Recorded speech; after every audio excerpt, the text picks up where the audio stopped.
Now, joining us live from Warri, Delta State is Chief Robinson Ario. He is a legal practitioner, student of philosophy, social commentator, and development specialist. He will be speaking on the Twitter ban by the federal government and other issues. Chief Ario, thanks for joining us on Galaxy TV News. It's a pleasure and thanks for having me. Okay, now the ban on Twitter in Nigeria has generated lots of reactions by Nigerians from all walks of life as legal practitioners. Does these have any legal backing? Well, the truth of the matter is that I would have loved to set the tone for the discussion by placing it in proper perspective. We didn't just have the ban, there was something that led to the ban. And that, for me, if you permit me to say, is quite unfortunate, because the primary duty and responsibility of government is the protection of life and property, and that includes the promotion of social justice and unity. Now, the ban was as a result of the action of Twitter against the tweet of the president and Commander-in-Chief of the Armed Forces, President Muhammadu Buhari. Now, in what you and I, and indeed every rational man, will consider, with all due respect, hate speech. If you are able to show the viewers a clip of what the president said in a nutshell, was that he was part of the civil war, which lasted for 30 months, and that those who are ranting, in his words, are people who are not seized of what happened then, and that those who led it will teach them the lessons, will speak the language of that period to them. Now, immediately you will see that that particular tweet sends out two contradictory messages.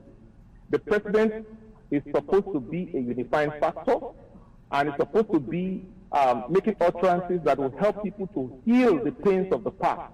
And what he did by that tweet was to not only reminding them in a very disrespectful manner, but to tell them that the whip which he used several years ago can still be used. Having said that, of course, if you look at the framework that we have today, coming from the Cybercrime Prevention Act, which was amended in 2013, to the Anti-Terrorism Act of 2011, there are sufficient provisions there for a very creative legal team to come down heavily on anybody who is perceived to be attempting to circumvent, the ban on Twitter.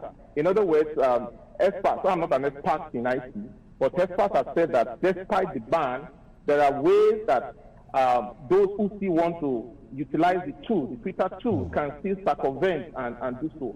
And when you do so, there are provisions in these two laws that I have mentioned that can lead to a clampdown on you. And so it would require very, very quickly those who are in the human rights, the civil society, to quickly take the action of going to court to challenge some of these potentially deadly moves, because as you already know, there has been an announcement by the federal government that it will be coming hard on those violators of the ban. So there is the legal framework, of course, in place. If you interpret and look at the definition of terrorism from the angle of promoting any form of activity that would lead to destruction of lives and property, you can say to that extent, yes. Okay, now you made mention of human rights. I mean, the community, the human rights community, and of course social critics have all called on the federal government to reconsider and rescind a decision on that matter because of the youth that are mostly users of Twitter. What's your reaction on this? Because it creates jobs for quite a number of youths. Beyond the creation of jobs, you see, this incident highlights the problem we have in this country. A lot of these people have been talking about restructuring. A lot of people have been talking about dissatisfaction from different regions. You know, apart from the Southeast, the Niger Delta region, in your news just now, you talked about the Niger Delta region and its reaction to the NDDC board.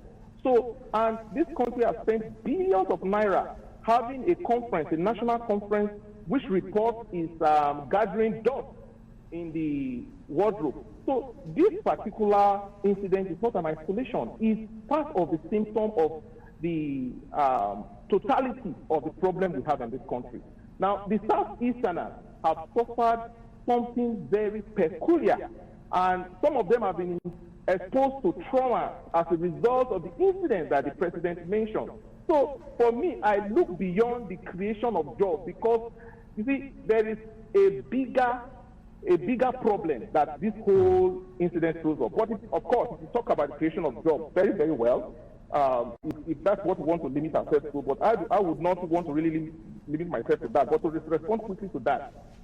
Such a move, of course, would naturally shrink the livelihood base, the income base of the youth, and by extension, even our gross domestic earnings. So it is quite not a wise move, both from a strategic perspective and from a government and diplomatic perspective. If a region is agitating that as a result of the sufferings they have had in the past, you, Mr. President, you were in the field and you saw the death, you saw the pain, you saw the murder, you saw all that they passed through. Now, one would expect that you will be a president of the entire country and you will understand the peculiar pains that they went through and be putting things in place. These are people among whom have suffered post-traumatic stress disorder. There are people in that region that are older than Mr. President. There are people in the region that are older than Mr. President. There are people in the region who actually experienced the civil war. So we should be talking about how to heal the wounds of these people so that we can truly have an integrated country, which is the primary Chief Ario. Okay, because of time, we have to stop you there. Thank you so much for your time, Chief Robinson Ario. You're welcome. Chief Robinson Ario is a legal practitioner, student of philosophy, a social commentator, and a development specialist. You're still on to Galaxy Television News. Time for us to go for a break. We'll be right back with more report. Stay with us.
It is good to know you're still with us on Galaxy Television News. For more updates and latest news, visit our website, galaxytvonline.com.